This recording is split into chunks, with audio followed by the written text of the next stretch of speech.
भगवते वासुदेवाय। ओम श्री परमात्मने नमः। मैं शरद शर्मा आप सभी का हार्दिक अभिनंदन करता हूँ। आप सभी को मेरा हाथ जोड़कर प्रणाम है।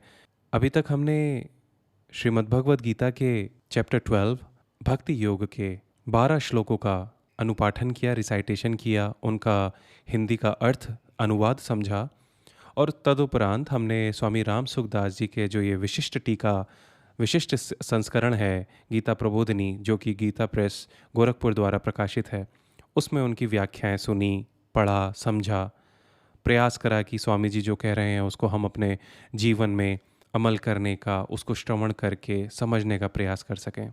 तो आइए उसी क्रम में आज हम भक्ति योग के श्लोक 13 और श्लोक 14 का अनुपाठन करते हैं। पहले संस्कृत में अनुपाठन करेंगे, फिर हिंदी अनुवाद सुनेंगे, तदुपरांत स्वामी राम सुखदास जी द्वारा लिखित व्याख्या का भी श्रवण करने को हमें सौभाग्य प्राप्त होगा। भगवान श्री कृष्ण का ध्यान करते हुए आइए आगे बढ़ते हैं। ओम श्री परमात्मने नमः। श्री भगवान कृष्ण महात्मा अर्जुन को बोले, अद्वेष्टा सर्वभूतानां मैत्रः करुण एव च निर्ममो निरहंकारस् समदुःख सुख क्षमी। श्लोक 13 अध्याय 12। श्री भगवान कृष्ण महात्मा अर्जुन से बोले, अद्वेष्टा सर्वभूतानां मैत्रः करुण एव च निर्ममो निरहंकार समदुःख सुख क्षमी। उसके बाद ही इस भगवद गीता के संस्करण में श्लोक 14 का मेंशन है। भगवान श्री कृष्ण महात्मा अर्जुन से बोले, संतुष्ट सततम योगी यतात्मा दृढ़ निश्चयः मयि अर्पित मनो बुद्धिर यो मद्भक्त स मे प्रियः। आई रिपीट, श्लोक 13 और श्लोक 14। अद्वेष्टा सर्वभूतानां मैत्रः करुण एव च निर्ममो निरहंकारस् समदुःख सुख क्षमी। संतुष्टः सततं योगी यतात्मा दृढ़ निश्चयः मयि अर्पित मनो बुद्धिर यो मद्भक्त स मे प्रियः। अर्थात सब प्राणियों में द्वेष भाव से रहित और मित्र भाव वाला तथा दयालु भी और ममता रहित, अहंकार रहित, सुख दुख की प्राप्ति में सम, क्षमाशील, निरंतर संतुष्ट योगी, शरीर को वश में किए हुए दृढ़ निश्चय वाला, मुझ में अर्पित मन बुद्धि वाला जो मेरा भक्त है वह मुझे अत्यंत प्रिय है। देखिए, श्री भगवान ने यहाँ पे अर्जुन को बताया कि सब प्राणियों में द्वेष भाव से रहित और त्रिभाव वाला तथा दयालु भी और ममता रहित, अहंकार रहित, सब सुख दुख की प्राप्ति में सम यानी कि एक सा रहने वाला, क्षमाशील, निरंतर संतुष्ट योगी, शरीर को वश में किए हुए दृढ़ निश्चय वाला, मुझ में अर्पित मन बुद्धि वाला जो मेरा भक्त है वह मुझे प्रिय है।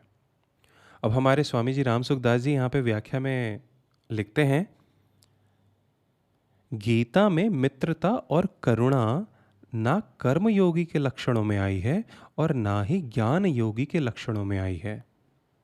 क्या नहीं आया कर्म योगी और ज्ञान योगी के लक्षणों में?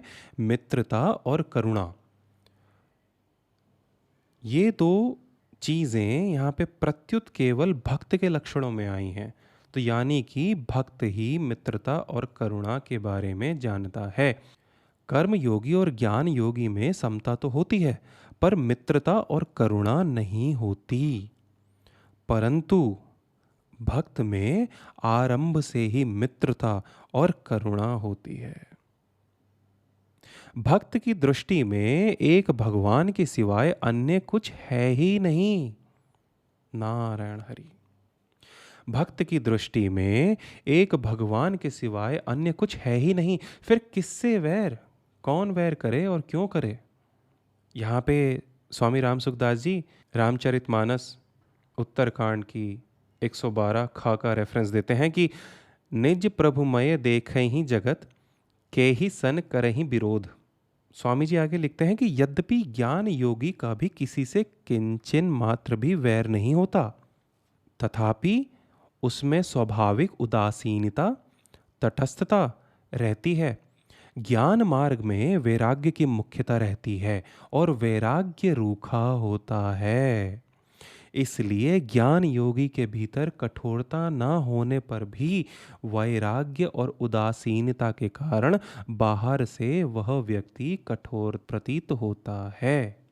आगे स्वामी जी लिखते हैं कि प्रत्येक साधक के लिए निर्मम और निरहंकार होना बहुत आवश्यक है। इसलिए गीता में श्री भगवान कृष्ण ने कर्मयोग चैप्टर 2 श्लोक 71, ज्ञान योग चैप्टर 18 श्लोक 53 और भक्ति योग चैप्टर 12 श्लोक 13 जो हमने अभी जिसका श्रवण किया, तीनों ही योग मार्गों में निर्मम और निरहंकार होने की बात कही है। कारण है कि वास्तव में हमारा स्वरूप निर्मम निरहंकार है। भगवान में ज्ञान की तो भूख ही नहीं है, परंतु सिर्फ प्रेम की भूख है। कारण कि प्रेम प्रतिक्षण वर्धमान है, परंतु ज्ञान नहीं। इसलिए भगवान कहते हैं कि मुझ में अर्पित मन बुद्धि वाला भक्त मुझे ही प्रिय है। नारायण हरि। श्री भगवान कहते हैं कि मुझ में अर्पित मन बुद्धि वाला भक्त मुझे प्रिय है। आइए इसके आगे श्लोक 15 का श्रवण करते हैं। अध्याय 12 भक्ति योग श्लोक 15 चैप्टर 12 श्लोक 15। यस्मान्नो द्विजते लोको लोकान्नो द्विजते च यः हर्षमर्ष भयोद्वेगैर्मुक्तो यः स च मे प्रियः। यस्मान्नो द्विजते लोको लोकान्नो द्विजते च यः हर्षमर्ष भयोद्वेगैर्मुक्तो यः स च मे प्रियः। अर्थात श्री भगवान कृष्ण महात्मा अर्जुन से कहते हैं, जिससे कोई भी प्राणी क्षुब्ध नहीं होता, परेशान नहीं होता, और जो स्वयं भी किसी प्राणी से परेशान नहीं होता, तथा जो हर्ष, अमर्ष अथवा ईर्ष्या, भय और उद्वेग हलचल से रहित है, वह मुझे प्रिय है। स्वामी रामसुखदास जी व्याख्या में लिखते हैं कि भगवान के सिवाय अन्य की सत्ता मानने से ही उद्वेग, ईर्ष्या, भय आदि जैसी चीजें पैदा होती हैं। भक्त की दृष्टि में एक भगवान के सिवाय अन्य किसी की सत्ता होती ही नहीं। देखिए कितनी सुंदर बात लिखी है यहाँ स्वामी जी ने। लिखते हैं कि भक्त की दृष्टि में एक भगवान के सिवाय अन्य कोई सत्ता है ही नहीं। नारायण हरि। फिर वह किससे उद्वेग करेगा, किससे ईर्ष्या, भय आदि करे और क्यों करे? आगे श्री भगवान महात्मा अर्जुन से कहते हैं श्लोक 16। अनपेक्ष शुचिर्दक्ष उदासीनो गतव्यथः सर्वारंभ परित्यागी यो मद्भक्तः स मे प्रियः। अर्थात जो अपेक्षा से रहित, पवित्र, चतुर, उदासीन, व्यथा से रहित और सभी आरंभों का अर्थार्थ नए नए कर्मों के आरंभ का सर्वथा त्यागी है, वह मेरा भक्त मुझे प्रिय है। स्वामी जी लिखते हैं व्याख्या में, भक्त का दर्शन, स्पर्श, भाषण दूसरों को शुद्ध करने वाला होता है। तो भगवान ने जो यहाँ बताया है उसकी व्याख्या में स्वामी जी लिखते हैं कि भक्त का दर्शन, स्पर्श और भाषण दूसरों को शुद्ध करने वाला होता है।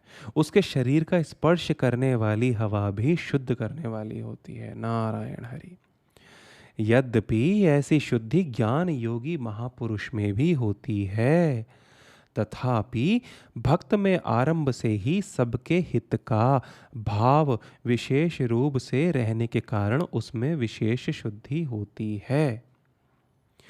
भक्त करने योग्य काम कर लिया, अर्थात भगवत प्राप्ति रूप उद्देश्य पूरा कर लिया, इसलिए वह दक्ष है।